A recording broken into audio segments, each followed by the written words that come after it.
Today we're going to be diving into Solana Mobile and possibly the secret weapon that could be hitting the market. Get ready. We are going to break it all down for you. My name is Paul Barron. Welcome back into Tech Path. Let's start a little bit with our sponsor today, and that's Tangem. This is a great place for you guys to get your own self-custody going. And the way you can do that, whether you've got an Android or an iPhone, you can, of course, set up. And their platform, I think, is probably one of the easiest to use. So if you're brand new to crypto and you don't really know much about self-custody, this is a great entry-level device. If you are an OG, this is definitely one to use because of its security level. So make sure and check it out. You guys use our link down below. It's going to give you a discount to get into the Tangem cards. Get the 3-card set. It's the way to go. Very easy to do. All right, so joining me today is Dioni coming over from the Saga DAO, and we're going to dive in a little bit deeper on it. How are you, Dioni? I'm doing great. How are you doing, Paul? Excellent, excellent. So let's learn a little bit more. Obviously, we're going to be talking about the Seeker today and what's been going. For many of our viewers, if you're brand new to crypto, Solana launched 2 phones. One, of course, was the original Saga. That's what most people probably that are OGs in crypto maybe ordered. And then about a year and a half ago, they went out and dropped the Seeker, which is now the most definitive Web3 device out there. You can kind of see it right there on my screen. And this is still open for pre-ordering, and the plan is now to be shipping around. Hopefully we see this coming out in spring this year. And then Dioni, a little bit about Saga DAO. Give me a little bit of what you guys are doing there. You guys are restructuring, you guys are building out a little bit more of a plan around a roadmap that's going to coordinate, as I understand it, things like airdrops and all sorts of partnerships and things of that nature. Give me a rundown on that. Sure. So the Saga DAO is the largest member count project in Solana. So we have about in our server over 10,000 people. I think it's about 12,000 now. The idea here is that we are a Solana hub where everything from DeFi, DPIN, NFTs, tokens, technology, all of that will intersect at our hub because we have the largest native user base on Solana by far. Once the Seeker comes out and there's already 150 pre-sale orders, we expect our membership to jump by an order of magnitude to maybe 100,000 people, maybe more.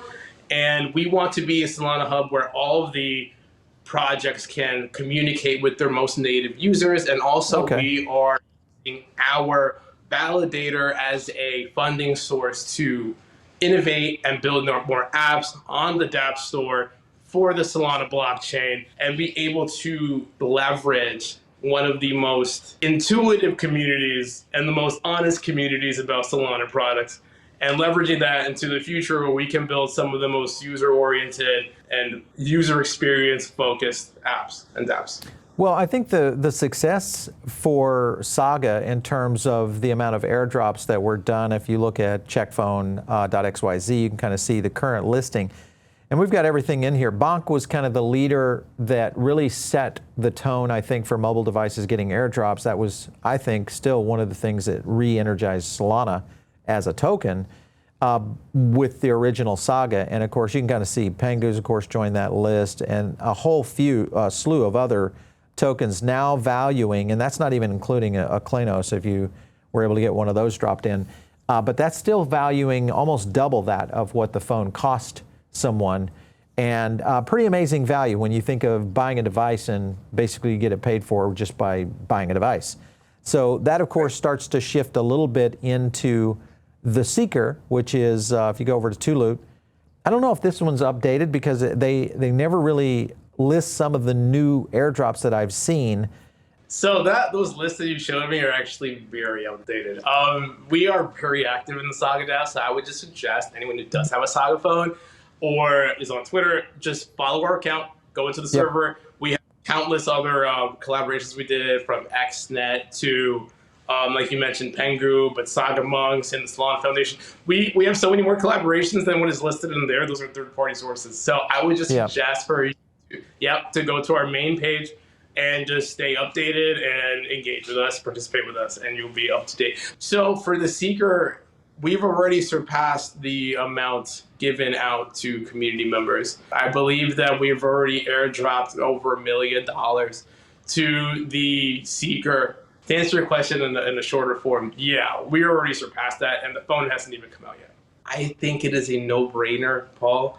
I believe that the MSRP price of those phones, of the new one, is $500. You have already I can almost guarantee you, I just don't want to say guarantee, but you will be getting that value back by a lot more. So just like when I had the Saga and I had the Saga, and I have already tripled, quadrupled the value of that phone. At least I believe that when the Seeker comes out, it'll be the same story, but more. This is, at this point, almost free. It's basically free. And I think the thing here, people don't really connect the dots yet on how this is going to work in commerce. Obviously, we've already seen it on the device side where you get your NFTs. But if you look at what Helio is doing, this is Helio Pay. Online stores now can offer discounts for any NFT collection and Solana Mobile holders.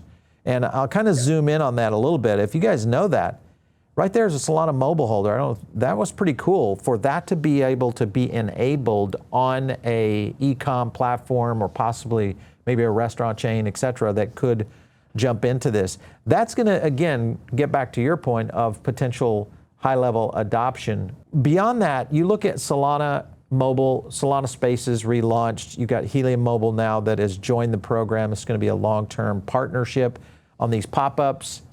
Again, this is getting back into more brick and mortar, and I think this is going to open up, again, an adoption phase. I actually was, I just had a meeting with the people at Solana Spaces, and I'm actually excited to do a big collaboration with them. They are doing a great job bridging Web 2 and Web 3, which we feel is the magic sauce when it comes to adoption. They're basically having all these pop-up shops that are bridging that gap between Web 2 and Web 3. We're going to do a big collaboration where we, as the first native Solana users, can test and be, I guess, beta users for all of those products. We are the most dedicated Solana users. So, yeah, I'm excited to do a lot with Solana, with the store, when they come out with the store token and Solana Spaces. They're doing a lot of interesting things. They have a lot of backing from the community. So I'm just looking forward to see what brand ties they can do and how they can leverage that into even more users. Yeah, I hope this time around it works, because the pop-ups, they came and went, on the last cycle. Obviously, if this is a bull run thing, okay, I get it. I want to go over also, because now we're talking about the Stablecoin Act going through Congress. We're going to see most likely regulation that's going to get into stablecoins, and now the potential of stablecoins becoming a real asset to be able to, inject yield to. And Solana has been one that potentially could play in this. This is a platform that is talking about protected deposits, well, yield on deposits in general, USDC, and how this might work. Let me play a clip for you. What if earning yield on your stablecoins could also feel safer? Protected deposits and boosted deposits. Protected depositors trade some of their yield for security. Boosted depositors, on the other hand, take on more risks in exchange of higher yields. It's a win-win. Start earning your way through Lulo. The cool thing about this is it's real time. As we go to their website, you can kind of see interest earned literally what appears to be by the second. So pretty amazing. And again, this could be integrated directly into the new Solana phones and a lot of these kind of tool sets, even to the point where you can do variations of the amount of yield you're getting based on what kind of risk level that you want to do. So that in itself is going to be a pretty cool feature. Do you think that's a killer feature of the Solana phone if this was implemented? I think it has to be. I think when they're promising yield and being able to set your type of yield, if you do a little double click on Lulo, they can secure your yield deposits with other people who decide that they want higher risk yield products. So that's a beautiful thing. The fact that we're on a phone makes it so you can have your yield, you can see it all the time. We actually did a partnership with Lulo already for Saga, where I believe that people deposited their Solana or USDC rather, and it already ended 2x, and that was the campaign. Yeah, so one of our core team members is actually an ambassador of Lulo, so we're very great. You look at stablecoins right now. Currently, 1% of the M2 money supply. So money supply meaning pretty much all cash that's out there that's liquid. And think 5 years ago, it's over 10%. That's where it would be going. So basically, you're talking about a 10x opportunity here in terms of stablecoin use case around the globe. This, of course, could explode with banks, and especially if you have a mobile device that's being able to generate this. This would be pretty big going forward, for sure. I want to jump over to one of the things that we think is going to really kind of shift, maybe a differentiator for Solana, the phone. And that is, of course, Apple not launching the Siri AI platform. So what they've done is they said, we're not getting ready to go out. This was just announced. Citibank is now, a Citi analyst has now removed the 90-day positive catalyst on Apple stock, so their stock is taking a hit right now. It looks as though we're going to see an alternative to this.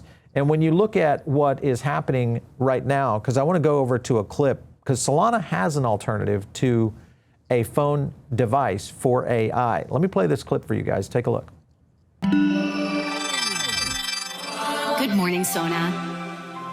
What's the price of Solana? Thanks. Hey Sona, schedule the doctors for Friday at 1 p.m. Call Lawrence. What's the price of Bitcoin? What's in my shopping list?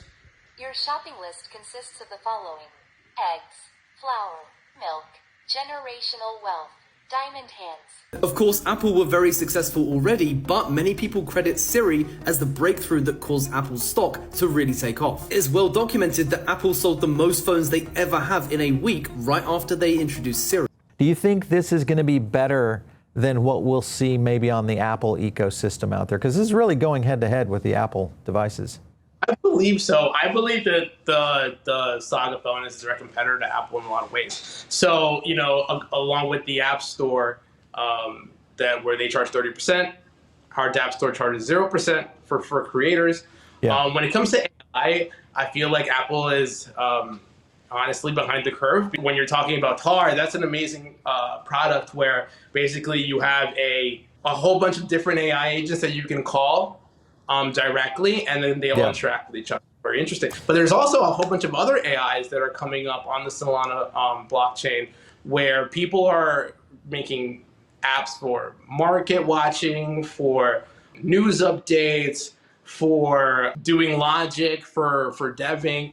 There's a whole bunch of homemade AI source builds that are coming to Solana. So as much as Tar is great, there's so much innovation and competition going on right now in AI. AI is a big hot topic in blockchain, and Solana has the most users by far. So we are in the forefront of AI, not just and especially with the cost of AI going down drastically in the last month or so, I believe sky is the limit. Apple has a hard time pushing things fast, especially in this type of environment where everything has to go really fast. There's a lot of competition. So I believe we do have that advantage in that way. Well, I look at it this way too. It's very early in the stage of what's being developed. We were showing something on X right there as the Tar's AI system. If you notice here, I'll zoom in on that. They've got the search engine, the console, and then the agent marketplace. Eventually, I think all mobile devices will have, especially as we start to see banking integrations moving into that.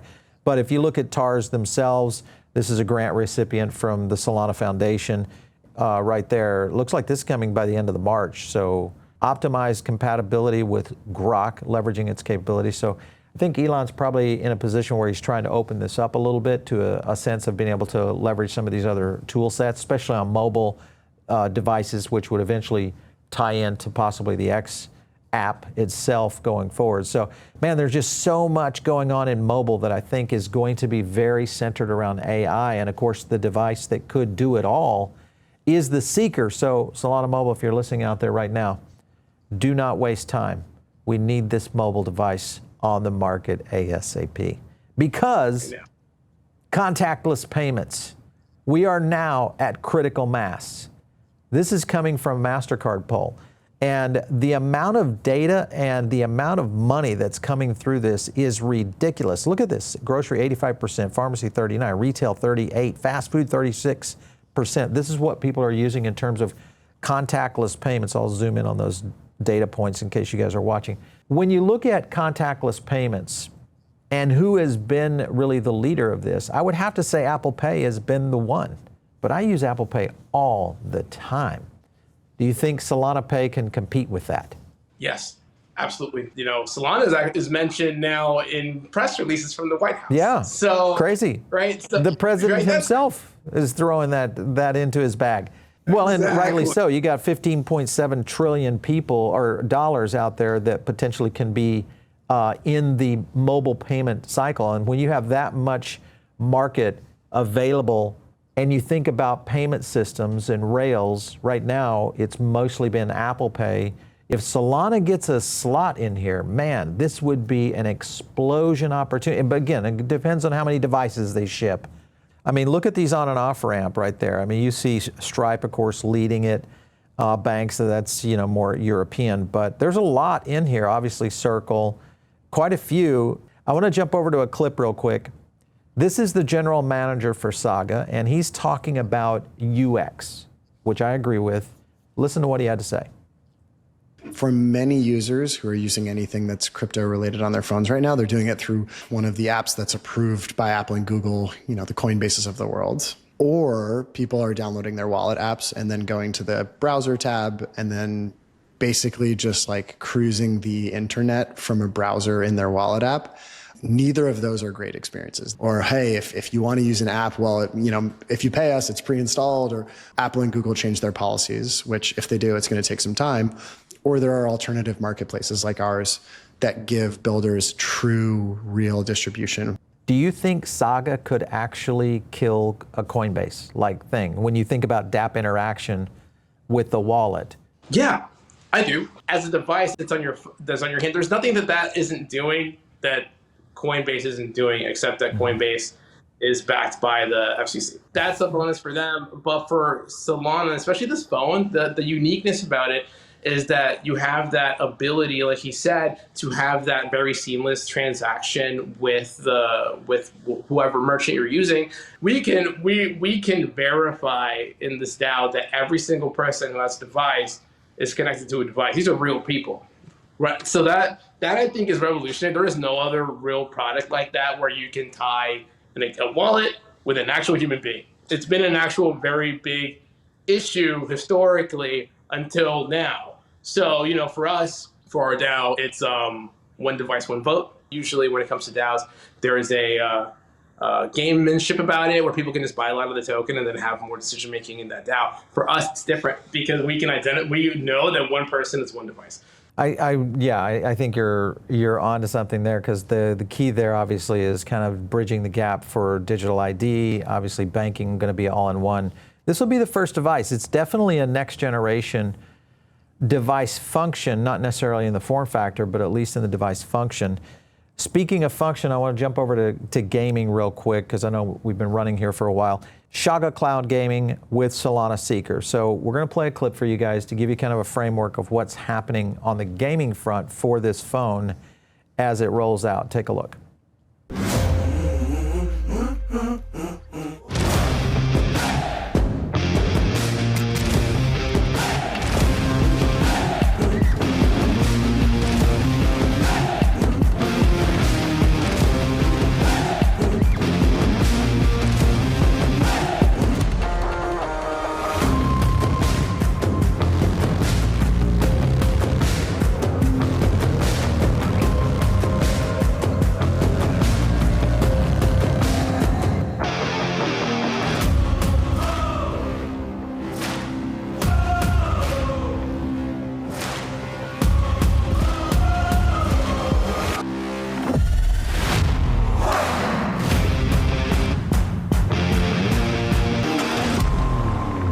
Do you think right now that was a pretty impressive demo. Do you think that's big enough to where it could offset some of the other projects that are coming to market right now? Because you've got the SuiPlay. Do you think it's too late? What do you think? Not at all. Not at all. So yeah, you mentioned the SuiPlay. There's also Play Solana. There's a few competitors in the space, and we actually collaborate with Play Solana as well. It's on the DApp store where you can come in and play games and get rewards and also be eligible for their token coming soon. I believe that if we have the largest user base, that would be the first place people go to play games, right? It's about usability and access to use. Do I feel like we're late? No, I feel like we're early. And there are some games out there. I mean, if you follow gaming on Solana, the X account, it shows you Neon Heroes, you know, Mixbob is in there, SoulForge, etc. There's a handful, and then obviously you saw in the demo there, you had Star Atlas. So these are all native on the Solana ecosystem. But if you compare that with what Sui is doing right now, I mean, these guys are rolling this device out. Let me kind of zoom in. This is the CEO of Sui, and you can kind of see it right there. It is, guys. The SuiPlay OX1 right there. Man, that device looks good. That looks good, and it's on the ground, man. It's on the ground, and they're already offering airdrops. I think I had a tweet on this. Yeah, Xbox is rolling out with their new program. This is going to be similar to the Asus, the ROG. It seems like, man, it's happening so fast, and I feel like Solana Mobile is just sitting on the sidelines while all this is happening. I see what you're saying. Absolutely not, actually, because that Seeker phone is coming sooner than you actually believe. And also, you should check out Play Solana. But my question would be, in order to do SuiPlay, you'd have to have Sui, and you'd have to interact in the ecosystem. Yeah. And that in itself is such a large hurdle when the largest transaction volume in blockchain is Solana. So you would have to get some people to offboard and go into Sui, and that's its own issue over there. I feel like we're primed to have the big game explosion. We have the most games getting built on Solana. Hey, listen, we're going to wrap this one up. Obviously, you look at Solana in general. The hardware specs are still, I would say, somewhat average. I'm still concerned. I like this device, don't get me wrong. I've ordered one. We've talked about it, a lot here on this show. One of our biggest videos is Seeker phone video. But I am concerned that it's going to be too late if they don't release this device, in the market at the right time. So timing is everything, man. Timing is everything. So Dioni, it's been great having you on the show. Thank you so much for coming in today. We appreciate it. Thank you, Paul, for your time. I appreciate it. I'm a big fan of the show. So It's fun to be here. Excellent. All right, you guys, if you're not in the Diamond Circle, get in right now. It's our own, special group for all of you people out there. If you're brand new to crypto, do that because you're going to get an email from us. It's going to update you on shows and additional research we do. But if you really want to chat with me, go into the Telegram group. There's a link down below this video that you guys can use. And of course, catch me out there on X @Paul Barron. We'll catch you next time right here on TechPath.